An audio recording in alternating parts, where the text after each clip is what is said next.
देखो, पापी को तो पाप का फल भोगना ही है, पर पापी के पाप की जो चर्चा करता है वो भी पाप का हिस्सेदार बन जाता है। इसलिए कभी किसी के पाप की चर्चा नहीं करनी चाहिए।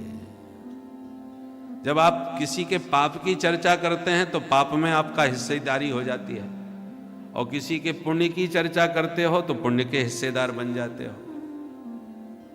आप अपना पाप किसी को सुनाते हो तो सुनने वाला आपके पाप का हिस्सेदार बन जाता है, उसमें बट जाता है। और जब आपने पुण्य जब बताते हो तो पुण्य का भी वो हिस्सेदार बन जाता है। हम लोग क्या करते हैं, दूसरों के पाप की चर्चा बड़े चाव भाव से सुनते हैं, तो उसका पाप हमको मिल जाता है। और किसी के पुण्य की चर्चा कोई करे तो उसमें कोई रुचि नहीं दिखाते। वो फलाने जी हैं, इतना भजन करते हैं, बड़े भजनानंदी हैं।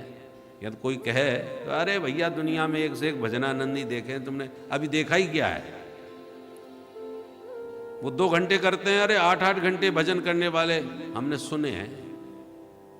तो कोई अच्छा काम करे उसकी बात सुनने में हमें ज़्यादा रुचि नहीं होती, और कोई गलत काम करे तो बड़े चाव भाव से सुनेंगे। उसके यहाँ फलाना गोरख धंधा चल रहा है, उसने ऐसा किया है, बड़ा घोटालेबाज है, बहुत बदमाश है, तो आपको सुनने में आनंद आ रहा है। वो हम पहले ही समझते थे वो ऐसा ही नहीं है। और अपनी पाप की चर्चा छुपाते हैं और पुण्य की चर्चा लंबी चौड़ी करके बताते हैं। भाई हमारा तो नियम है, बिना नहाए धोए, बिना 60 माला जपे हम तो पानी भी नहीं पीते, भले ही 6 माला जपते हो। तो अपनी पुण्य की गाथा हम बढ़ चढ़ के सुनाते हैं, और सुना करके सबको बांट देते हैं अपना पुण्य। तो दूसरों के पाप की चर्चा सुन के तो अपना सिर पर पाप लेते हैं, अपनी पुण्य गाथा सुना के सबको बांट देते हैं। इसलिए अपने शुभ कर्म छुपा के रखना चाहिए। भजन भोजन गुप्त रूप से करना चाहिए, शांति से। एकांत में भजन करो, एकांत में ही भोजन करो। क्या खा रहे हो, क्या पी रहे हो, किसी को बताने की जरूरत थोड़ी है। कितना भजन कर रहे हो, क्या लेना देना। भजन भोजन एकांत का। कुछ चीजें ऐसी हैं जो गोपनीय रखनी चाहिए। 9 चीजें हमेशा छुपा करके रखो। कौन कौन सी? आयु वित्तम गृह छिद्रम मंत्र मैथुन भेषजम तपोदानापमानश्च नव गोप्यानि यत्नतः। ये 9 बातें छुपा के रखो। आयु, अपनी उम्र सबको बताने की जरूरत नहीं है। जहां आवश्यकता है डॉक्टर साहब कहेंगे तो बताना तो पड़ेगा, बाकी सबको सामान्यतः अपनी उम्र नहीं बताना चाहिए। आयु। वित्तम, आपके पास कितना धन है, बैंक में कितना पड़ा है, तिजोरी में कितना धरा है, बताने की जरूरत नहीं है। धन को छुपा के रखना चाहिए। ज्यादा आप उसकी चर्चा करोगे तो गड़बड़ हो सकता है। आयु वित्तम और गृह छिद्रम। आपके घर में कोई कमी है, कोई दोष है, तो अपने घर का दोष दूसरों को बताने की जरूरत नहीं है। हर किसी के घर में कोई ना कोई कमी तो होती है। आपके घर की कमी आपको ही पता है, तो दूसरों को ढिंढोरा पीट के बताने की क्या जरूरत है।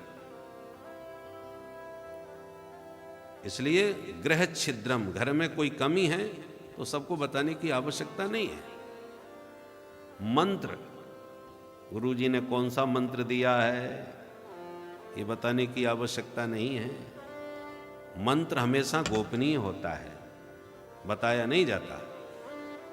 मंत्र, मैथुन, स्त्री प्रसंग, इसकी भी चर्चा करने की आवश्यकता नहीं।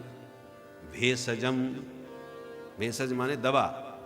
किस समय कौन सी दवा आप खाते हैं, अपनी औषधि बताने की आवश्यकता नहीं है।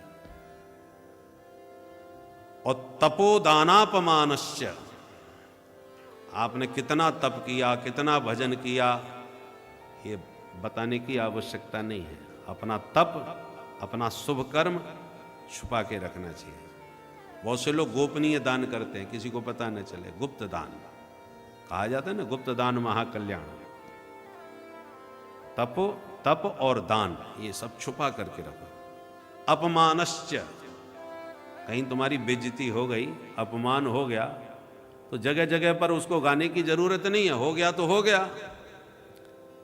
जिनको पता नहीं है उनको भी जबरदस्ती हमारा वहां ऐसी बेइज्जती भाई कह के सुनाने की क्या जरूरत है। ये 9 चीजें हैं, नव गोप्यानि यत्नतः, इन 9 चीजों को हमेशा गोपनीय ही रखना चाहिए, इसका ढिंढोरा नहीं पीटना चाहिए।